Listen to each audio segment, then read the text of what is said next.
আসসালামু আলাইকুম বন্ধুরা, তোমরা সবাই কেমন আছো?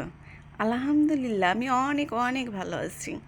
নিশ্চয়ই তোমরা সবাই বুঝে গেছো আমি মুরগির ঘরে কেন আসছি। ওই যে দেখতে পাচ্ছ, ওই যে বড় রাজহাঁসটা, ওই রাজহাঁসটাই আজকে রান্না করব। আর দেখো তো, ধরতেই পাচ্ছি না।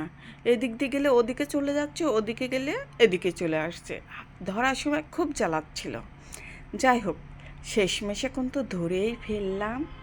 কিন্তু মাশাল্লাহ, হাঁসটার অনেক ওজন। আমি তো ধরে তো ওজন দিচ্ছি যে কেমন ওজন। তো মাশাল্লাহ অনেক ওজন হাঁসটার। অনেকগুলো মাংস হয়েছিল, অনেক মাংস হয়েছিল। হাঁস খেতে তো অনেক মজা লাগে, খেতে তো সময় লাগবে না, কিন্তু এই যে পরিষ্কার করতে খুব কষ্ট হয়, কষ্ট হচ্ছে। যাই হোক, এই যে একটা একটা করে কাটা ফরিয়ে তুলে আগুনে পুড়িয়ে তারপরে বেছে নিচ্ছি। বেছে তারপর যে কেটে ধুয়ে নিচ্ছি। একটা একটা করে ধোয়ার সময় আবার বেছেছি। এইভাবে ধোয়া দেখে আবার ভেবো না যে কীভাবে ধুচ্ছে। হাঁসের অনেক ময়লা থাকে। একটা একটা করে বেছে বেছে আবার ধুয়ে নিচ্ছি।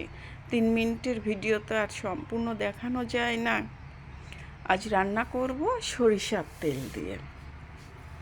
আর এই হাঁসটা কিন্তু বাড়ির পালা হাঁস, আমার ছোট জায়ের হাঁস।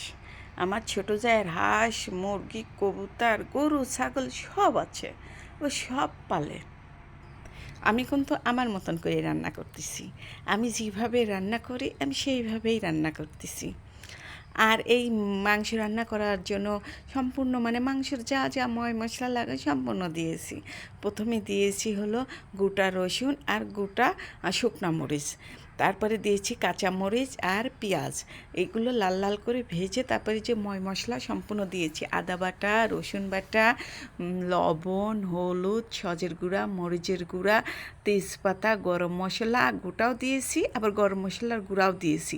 তার সঙ্গে একটু জিরার গুঁড়াও দিয়েছি।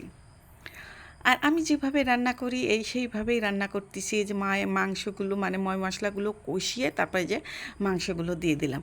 আর এখানে কিন্তু গোটা মাংস রান্না করতেছি না। একটা হাঁসে কিন্তু অনেকটুকু মাংস হয়েছে, প্রায় 3 কেজির মতন, কি 3 কেজির বেশি। মানে 3 ভাগের 1 ভাগ রান্না করতেছি আর 2 ভাগ রেখে দিয়েছি। আর এই যে ভালোভাবে কষিয়ে নিচ্ছে, কষাতে কষাতেই মানে কালারটাই অন্যরকম চলে আসছে মাংস। তারপরে যে আমি পরিমাণ মতো যে এখানে কিন্তু গরম পানি দিয়েছি। মাংস কষাতেই অনেক সেদ্ধ হয়ে গেছে। আর এখানে যে গরম পানি দিয়ে এখন এই যে বলক তুলে, বেশি ঝোল করব না, কষানো কষানো। এই যে আমার রান্নাটা হয়ে গেছে, আমার মন মতন আমি রান্না করলাম। জানি না কেমন হয়েছে আপনাদের কাছে, কিন্তু আমার কাছে মাশাল্লাহ খেতে অনেক মজা হয়েছিল। এই যে দুপুরে খাওয়া দাওয়া করার জন্য এই যে টেবিলেই সব কিছু, টেবিল তো না, চকিতে রেডি করেছে তুলিমণি। আর আজকে শুধু মাংস ভাতই হয়েছে।